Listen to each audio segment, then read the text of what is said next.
Our planet is filled with life. Its diversity is amazing and fragile. Some 66 million years ago, this life was born from disaster and chaos.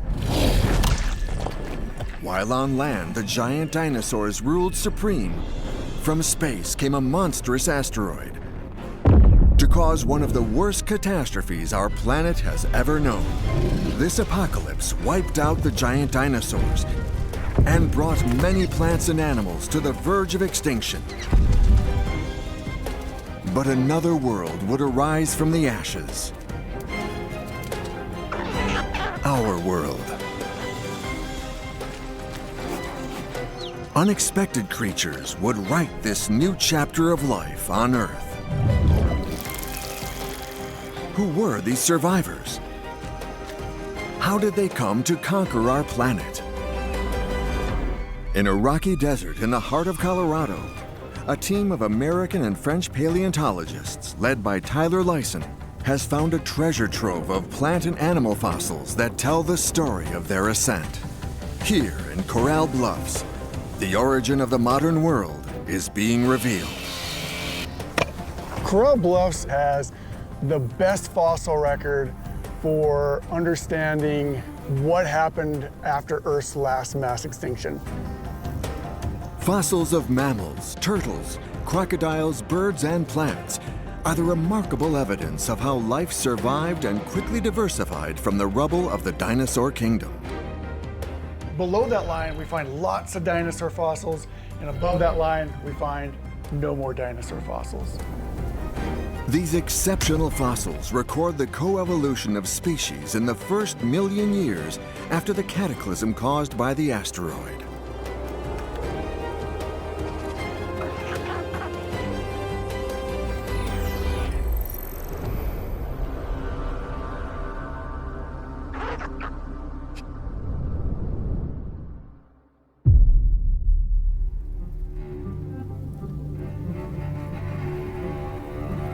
In this hostile landscape 100 kilometers south of Denver, Tyler Lyson is going back in time to the world of the asteroid survivors.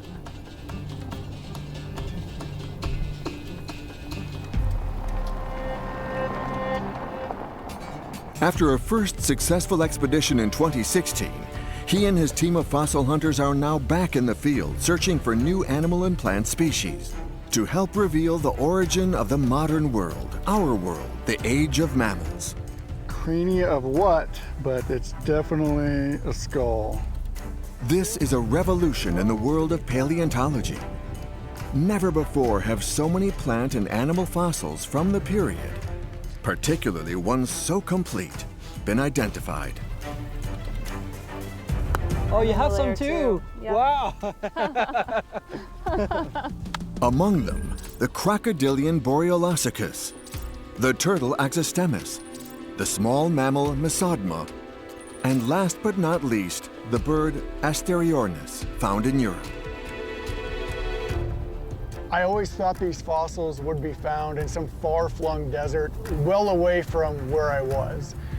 Before I went to some of these far-flung deserts, I thought, well, I should go look at some of the rocks in my own backyard. And that's what brought me to Coral Bluffs. This amazing treasure trove of fossils were all sort of hiding in plain sight. And so over the last few years, my team and I have built up the best record for understanding what happened after Earth's darkest hour. In the rocks of Coral Bluffs, Tyler's team of paleontologists are getting closer to this darkest hour. Those last moments when the 150 million year reign of the dinosaurs was annihilated.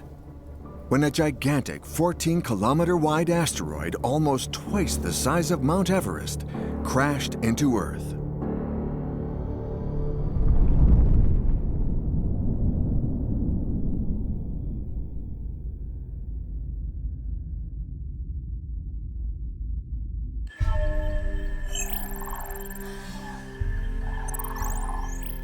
"66 million years ago, Coral Bluffs looked very different, and its forests were the hunting ground of the king of dinosaurs, Tyrannosaurus rex.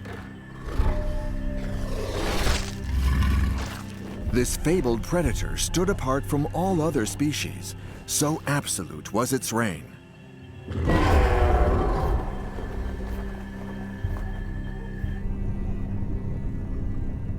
Even the mighty Borealocicus would not dare challenge the king of dinosaurs for prey, and waited its turn.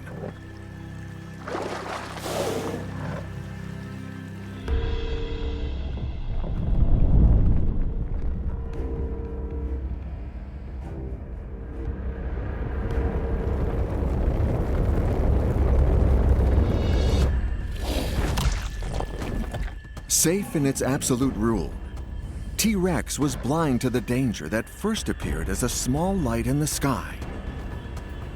The asteroid hit the Earth off the Yucatan Peninsula of Mexico, near the modern-day town of Chicxulub. The impact, 1 million times more powerful than the Hiroshima bomb, pulverized billions of tons of molten rock, more than 100 kilometers high into the atmosphere.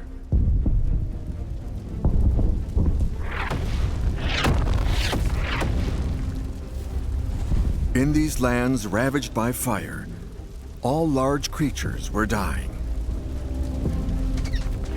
Only small land creatures weighing less than half a kilo, as well as much larger aquatic reptiles, were able to weather the storm and survive the cataclysm. Darkness descended upon the Earth in a hurricane of dust, ash, and debris. 75% of living species disappeared in a matter of days. A deathly shroud enveloped the Earth. Only the sound of the dust storms broke the funereal silence.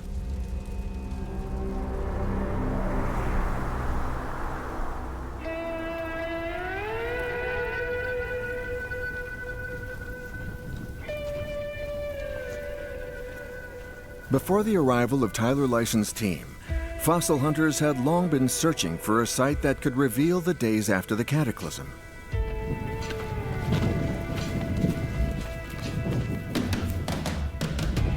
Until 2016, they had found no complete fossil record that documented the events after the asteroid strike, and Coral Bluffs didn't seem like the best place to look.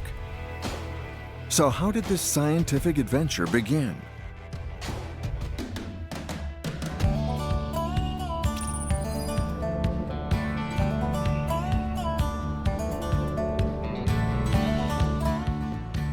Tyler Lyson's childhood passion for dinosaurs led him to travel the world in search of animal fossils that had survived the asteroid strike.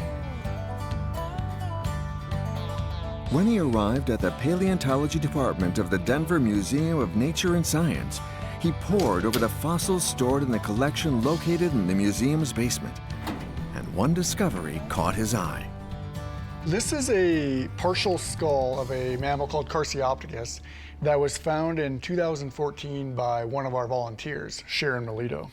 I saw this specimen shortly after I got a job here at the Denver Museum of Nature and Science, and it was this specimen that got me really excited about going out to Coral Bluffs to see if I could find more mammals that were just as complete as the skull that Sharon had found. With the instincts of a fossil hunter, Tyler was excited by this draw and asked Sharon Melito where she had found it. The paleontologist's enthusiasm showed her that this discovery could be the starting point of a scientific revolution. Yeah, I found it right up there in a real muddy section, and it was just sitting right there. It was the only concretion in the whole area. Barren, and then one rock. When I picked it up, I mean, it looked like nothing from the top side when I saw it, and then I picked it up and turned it over, and I was shocked. I didn't know it was going to be an important fossil. I just knew it was the best fossil I'd ever found. The teeth weren't cracked. They were all right there. It was amazing. I'm thinking like, well, if Sharon, found this skull this nice, if there's one out here, there's got to be more out here. But to find others, You have to be able to spot them in this vast area of sand and dust. Luckily, the mammal specimen discovered by Sharon Melito held a fundamental clue that tipped Tyler off about where the Coral Bluffs fossils were hiding. So this specimen was pretty special because all of the teeth were showing, they were sticking out of the concretion, and then there was a little bit of concretion on the outside. So this was one of the clues that led me to go down to Coral Bluffs and pick up these concretions and crack them open. Not really thinking I'd find much. The fossils were hiding in plain sight, inside a matrix of stone called a concretion. Previous expeditions had totally ignored these concretions, and nobody had found the key to the treasure of Coral Bluffs before Tyler Lyson. Hey, Tyler. Hey, Kirk, how's it going? Long time no Good see. to see you, yeah. Kirk Johnson, now director of the Smithsonian Institution's National Museum of Natural History and a great friend of Tyler, has also traveled the hills of the Bluffs and held these characteristic concretions in his hands. I spent almost 20 years visiting Coral Bluffs on a regular basis, mapping the geology, looking for fossil leaves, collecting fossil leaves. We knew there were bones, and occasionally I'd find a little bit of a bone here, a little bit of a bone there. We saw the concretions. I broke them open. I thought, these are nothing. I threw them away. I know I threw away a skull. Yeah. It's so important to learn how to see a site and learn how to recognize what fossils look like. And that's what he did at Coral Bluffs. It's so amazing. And now that he knows how to recognize them, they just come pour out of the ground. This thing is insane, though. Exploring the fossils of Coral Bluffs gave Tyler Lyson the key to the whole treasure chest. But telling the story of these survivors meant identifying and dating them, understanding their environment, and discovering how life rebounded after the fall of the asteroid.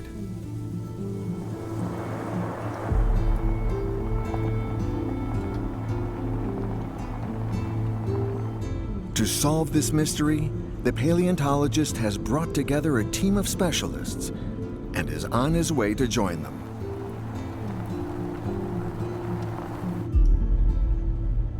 This is an interval of time that I've always been interested in. I grew up in North Dakota, which is the best place to understand the extinction of the dinosaurs. But what we don't have a good record of is what happened after the extinction of the dinosaurs. So it's been sort of like this black box. Nobody knew what happened afterwards.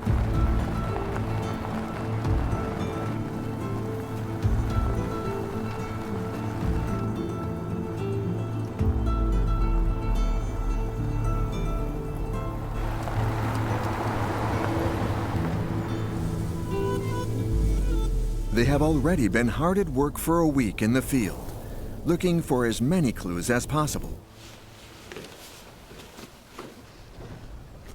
So we found a number of things this week. This was the very first specimen that was found, and Jake found this. It was his first day out in the field.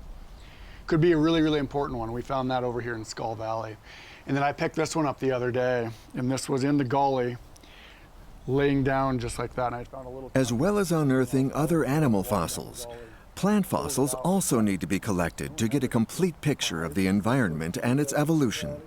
Yeah. So we found some legume localities over in this area, and these are going to be some of the oldest legumes ever found on Earth. Great. Well, Antoine and the crew are going to go over to this interval here to try to pinpoint the KPG boundary. Natalie and the crew are currently cutting out a giant soft-shell turtle from over in here. So I think we've got a lot to do. So shall we? Let's get going. It was in one of the ravines at Coral Bluffs that Tyler Lyson's practiced eye spotted some pale-colored concretions. In them was the fossilized shell of a giant turtle, sticking out from an eroded hill. Could Axistemis, one of the survivors of the asteroid, be hidden here?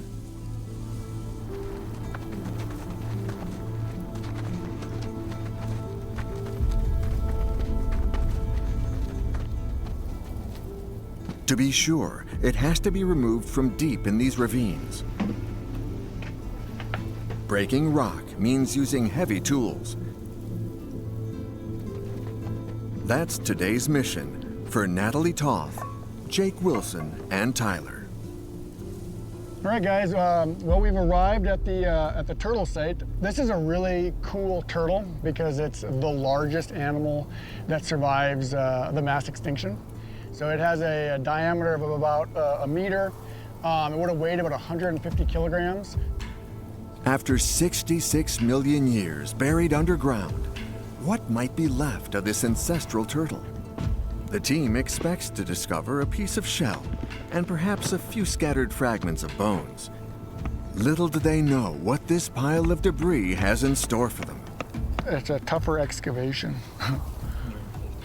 which is, like I said, fine. We're getting other bits of bone, but it makes us nervous.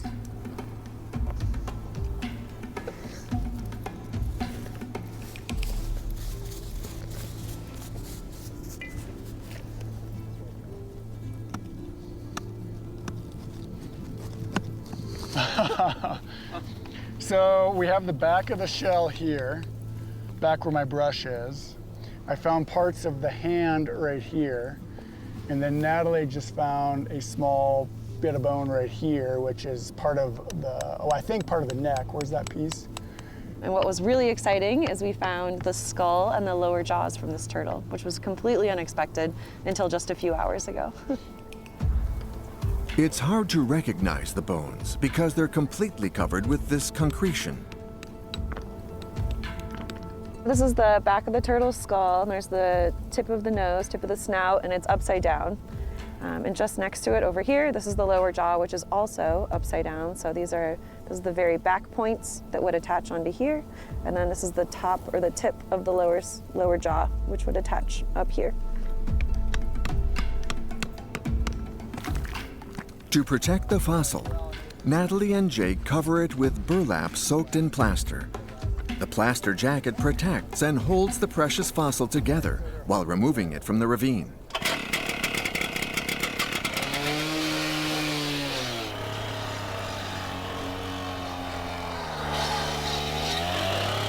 It is only back at the Denver Museum and with the right tools that the outer layer will be carefully removed, revealing the skeleton of an animal that was alive more than 65 million years ago. Turtles are incredibly resilient animals, but when the asteroid struck 66 million years ago, but the things that seemed to survive were things that had, one, a slow metabolism, two, were quite small, and then the last important thing were the fact that turtles lived in the water. So animals that lived in freshwater ecosystems like rivers, ponds, and streams, they do remarkably well across the Cretaceous-Paleogene boundary.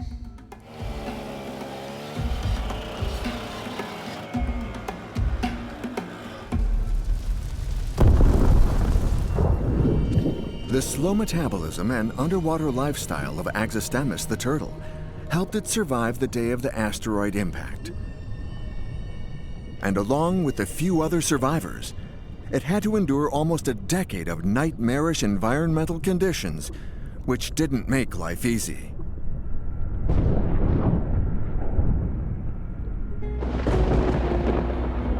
In the upper atmosphere, the soot and aerosols released after the impact blocked out the sunlight.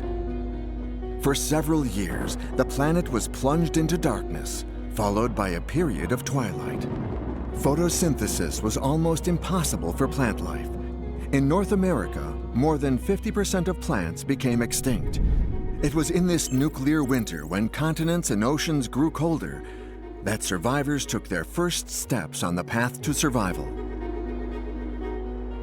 For 150 million years, the dinosaurs completely dominated the planet, relegating small mammals to a minor role in the overall ecosystems.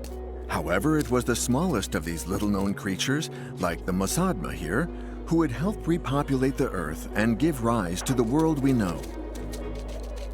It was its underground life that helped it survive the catastrophe.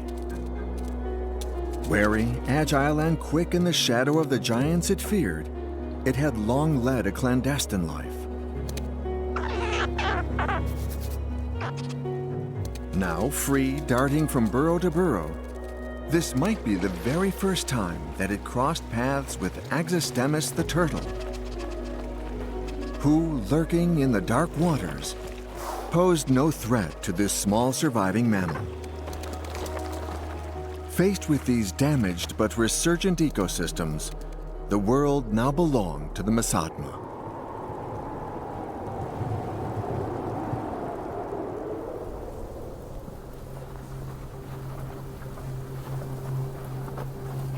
As well as uncovering new species and specimens, like this Axistemis turtle that the team is carefully bringing back to the museum, the other mission of the dig is to precisely date the fossils, to understand the timing of their evolution. Just let it go. Okay, watch your fingers, everybody. Let it go. It's down. Okay. The team needs to create a timeline using the layers of rock that make up the bluffs.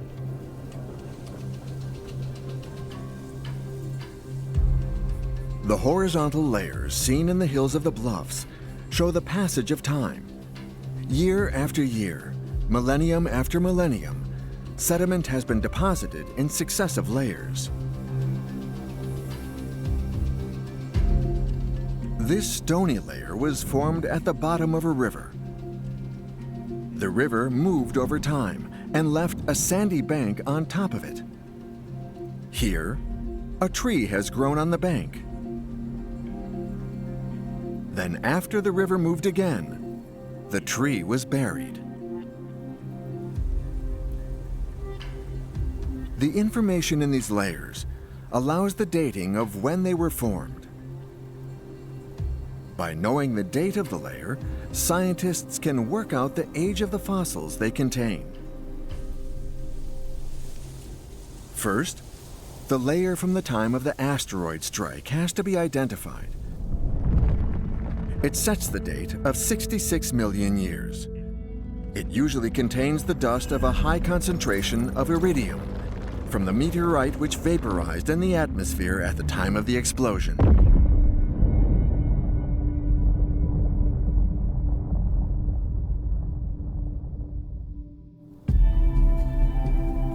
But the rivers that ran through the Coral Bluffs 66 million years ago washed away the soil and carried away all traces of this extraterrestrial event.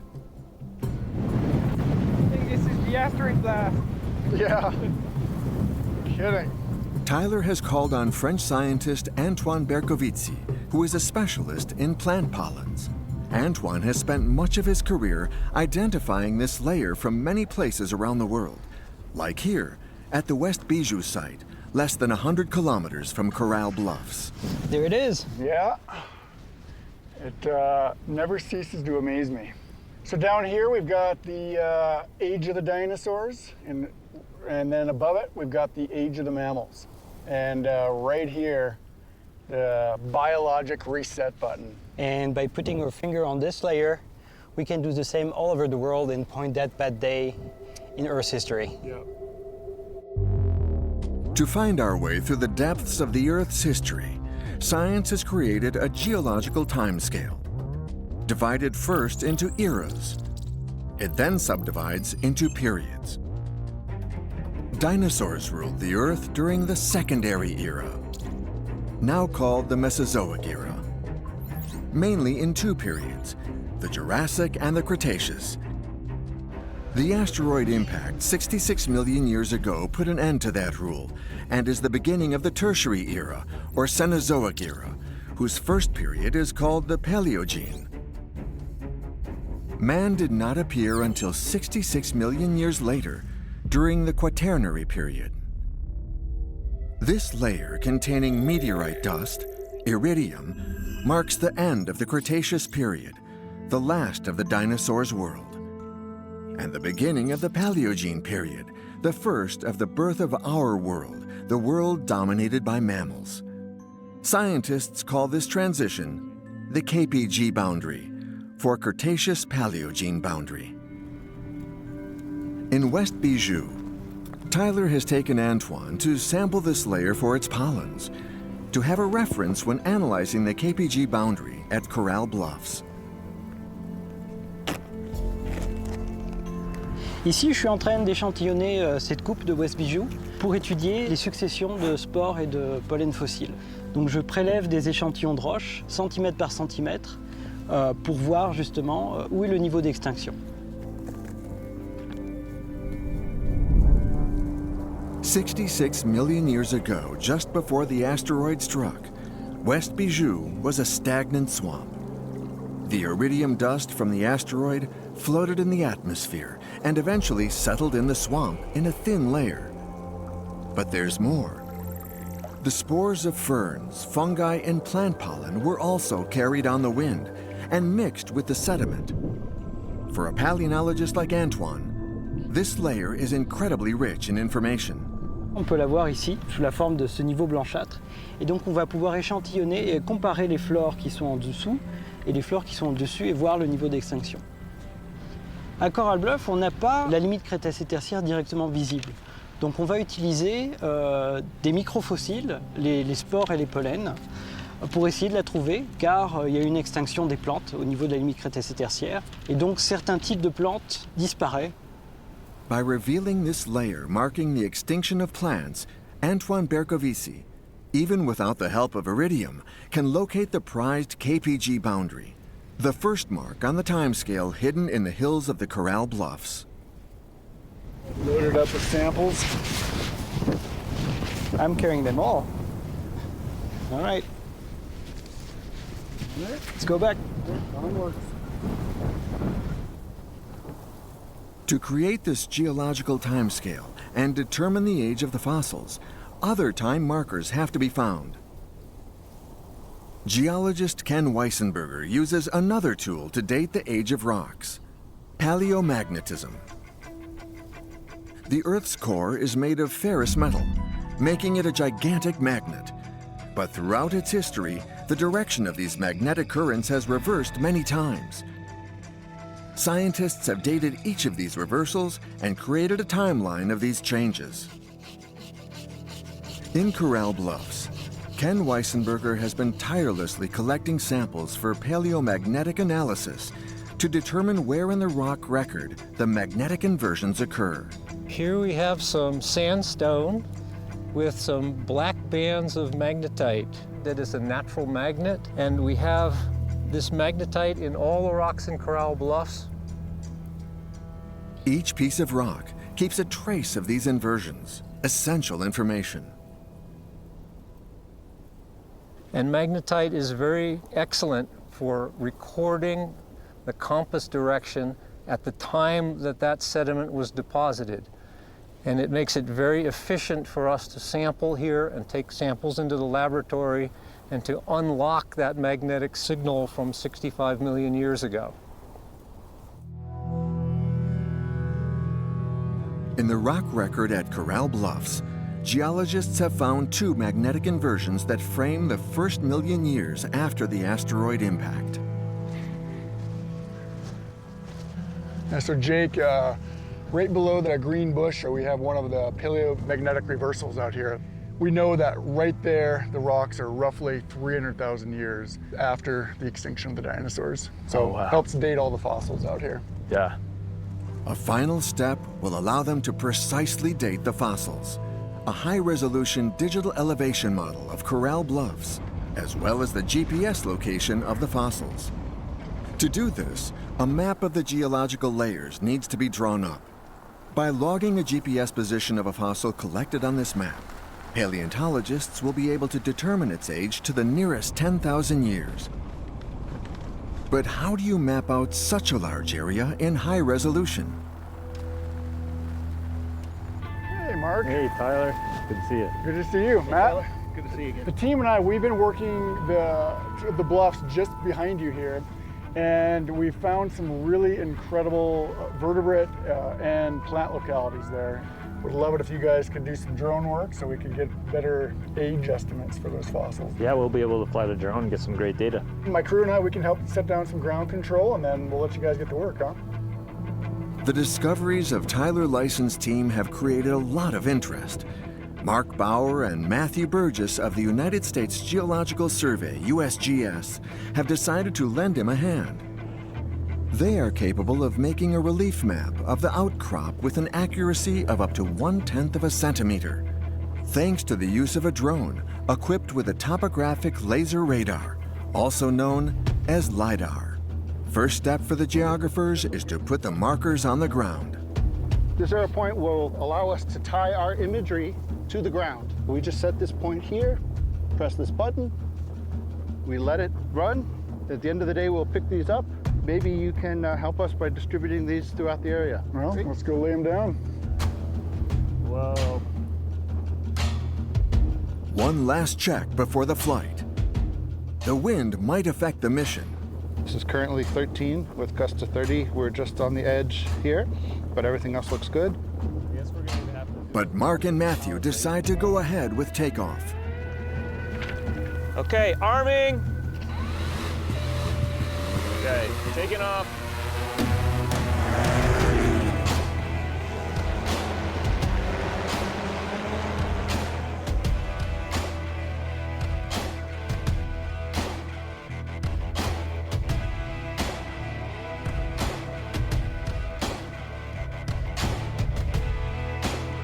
Okay, rotating. Rotating. Fighting against the wind, Mark still manages to scan an area about 400 meters square with one flight of the drone. Passing through the vegetation, the power of the LiDAR maps the terrain down to the smallest stone. Once the area has been mapped, Mark and Matthew start again on the next square. Bring her lower. All right, I'll bring her back.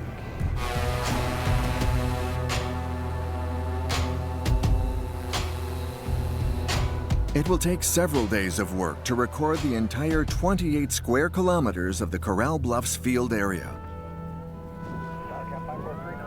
From the drone data, and after computer processing, Tyler and his team will finally have a 3D model of the topography of Coral Bluffs, a unique tool for dating fossils. By combining the geological data, the KPG boundary, the two magnetic reversals, geologists can finally build the time scale over the entire Coral Bluffs field area and confirm the age of the very first animal and plant fossils that survived the asteroid impact.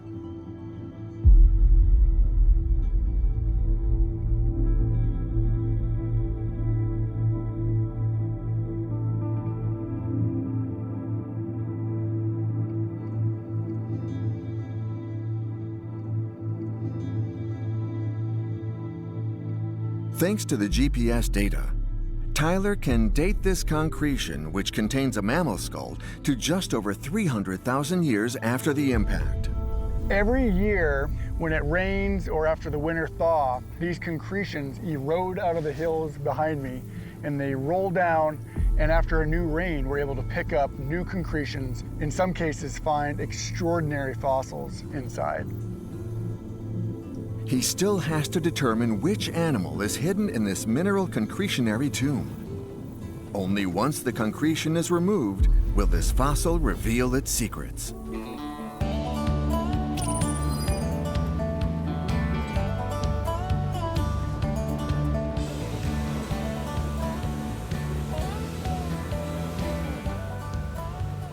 Hey, Natalie.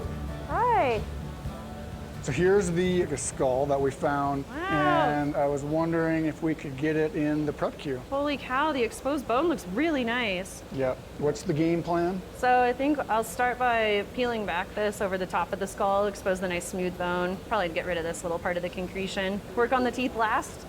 It should prep pretty fast. Looks like the separation's great. Take you a couple hours, huh? Have it done at the end of the day. All right, well, let you get back to it. Thanks.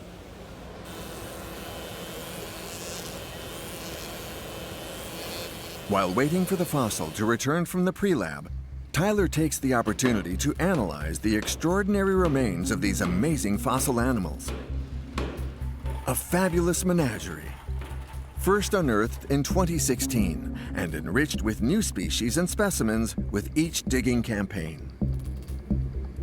Mammal fossils are really easy to distinguish from all other vertebrates, all other animals. And you can do so by simply looking at their teeth. Mammalian teeth are very complex with lots of cusps and bumps, whereas most other animals have very simple teeth. These mammals' teeth also provide clues about their diets. Plant-eating mammals have very broad and sort of flat teeth that's well adapted for crushing and processing plant matter, whereas carnivorous mammals have much higher and pointier premolars for processing flesh. So some are pretty tricky because you can see this particular animal here has very sharp pointy teeth in the front and then very blunt teeth in the back. So this animal was probably an omnivore. Beyond these bony remains, what could all these survivors have looked like? Tyler, together with Gussie McCracken, paleobotanist at the Denver Museum, has a very clear idea. Do you want to go see what some of these mammals looked like? Yeah, let's take a look. Cool, let's go.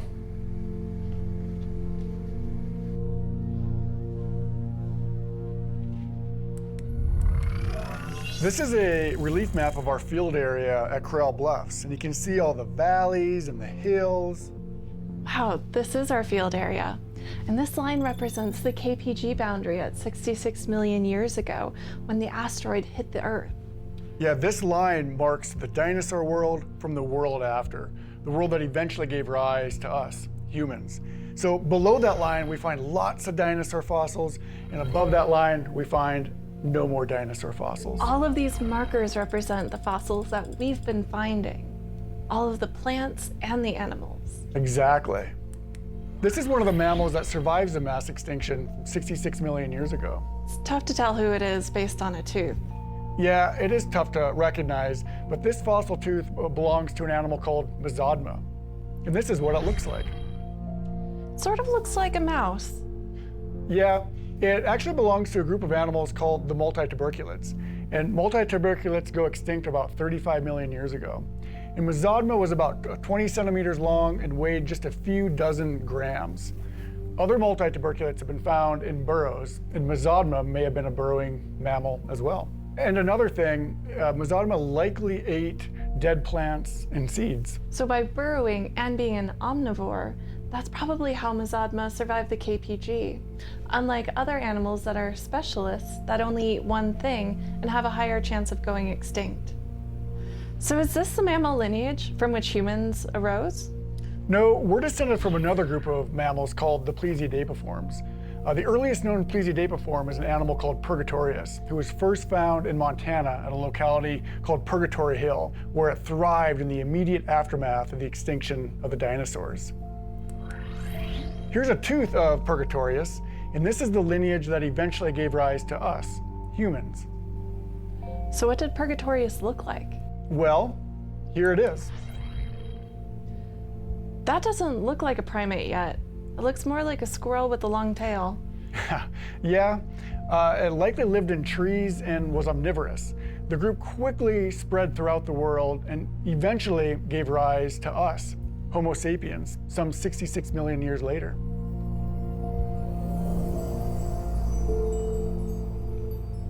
I'd like to look at another. Oh, that's Carciopticus. Exactly. I love Carciopticus. Kind of reminds me of a pig. I mean, you're not wrong. He's an early herbivore and a member of the ungulate family, which are hoofed mammals that include modern-day horses, cows, and pigs.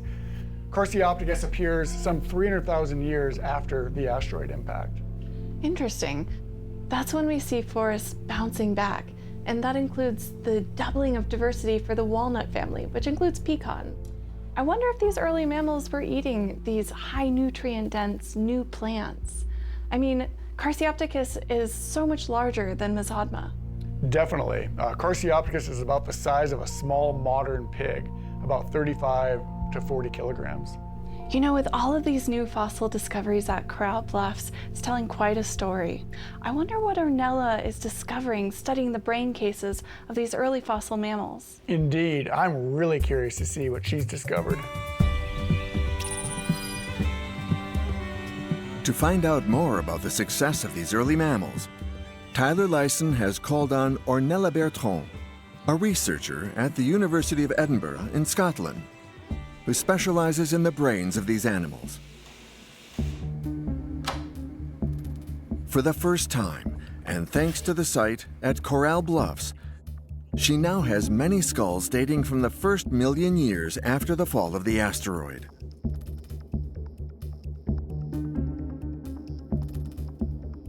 With a revolutionary tool, Ornella Bertrand will be able to reconstruct the shape of the brain of these 65-million-year-old mammals. To find the imprint of the brain hidden inside the fossil, Ornella places one of these skulls in an X-ray scanner located in the basement of the university. Hi again. Hi, Ornella. So I'm excited to look at some data right now. Okay, so let's get the X-rays on and see what we can see. So let's just turn it around a little to see if we can get a better view. I think that's good to go. Okay. The CT scan shows the internal structure of a skull without having to cut or damage the precious fossil. Using computer graphics, Ornella reconstructs the fossil in 3D from the thousands of images taken by the CT scan. Alors à la sortie du CT scan, on obtient cette série de tranches. Ici, on en a à peu près 1500. Et grâce à ces tranches qu'on compile ensemble, on obtient un modèle en 3 dimensions de notre spécimen. Après que l'on ait obtenu le crâne en 3 dimensions, on est capable de reconstruire l'empreinte du cerveau à l'intérieur de ce crâne, que l'on voit ici en couleur. Et ensuite, on est capable d'interpréter la forme du cerveau. By comparing this brain with that of the species still living, Ornella can recognize the portions of the brain that have specific functions. And by comparing them with today's mammals, she can deduce the behavior of these animals that lived over 65 million years ago. Alors les mammifères qui ont survécu l'extinction, il semblerait qu'ils n'avaient pas des cerveaux qui ont beaucoup changé par rapport à ces mammifères qui vivaient avant l'extinction. Par exemple, ils avaient des bulbes olfactifs que l'on voit ici, qui n'ont pas beaucoup changé. Donc on peut penser que finalement le sens de l'odorat qui était assez développé chez ces animaux pouvait les aider à trouver leur nourriture et des ressources dont ils avaient besoin pour survivre. Thanks to the incredible number of fossils from Coral Bluffs, Ornella Bertrand has discovered a major aspect of the origin of the modern world after the asteroid impact. Analysis of their brains reveals that the evolution of these mammals has taken a very surprising path. Alors on s'aperçoit en fait qu'il y a une augmentation de la masse corporelle et de la taille du cerveau, mais que le corps finalement augmente beaucoup plus rapidement que le cerveau. Donc ici, vous pouvez voir qu'on se rend compte que la taille du corps augmente, donc ces animaux sont de plus en plus gros, mais la taille du cerveau, bien sûr, augmente, mais pas assez rapidement. Et donc, vous pouvez vous rendre compte ici que, à la fin, on a un animal qui a un plus petit cerveau par rapport à son corps comparé à celui ici. The modest size of the mammalian brain during the first million years after the catastrophe points to behavior that didn't need a highly developed one. Alors les mammifères qui ont survécu l'extinction, ils avaient une partie du cerveau qui était relativement plus petite par rapport au reste, et c'était le néocortex, qui est le centre où on voit apparaître des comportements complexes. Donc ils n'avaient pas forcément besoin de développer des stratégies complexes pour obtenir la nourriture dont ils avaient besoin, parce que les niches écologiques étaient complètement ouvertes et il n'y avait pas de concurrents finalement. This data shows that these survivors had not yet been faced with strong selective pressure and fierce competition between species. They did nonetheless have to face predators, but there were many safe environments and still empty habitats they could use. During the years of twilight that follows the total darkness of the nuclear winter, the rays of the sun again reach the Earth's surface. The first forms of vegetation come to life. The successful evolution of opportunistic omnivorous mammals is still closely linked to the rebirth of the plant world, but other species contribute to it as well. These very first plants are home to a wide variety of insects. And these small creatures are a much richer source of food for mammals.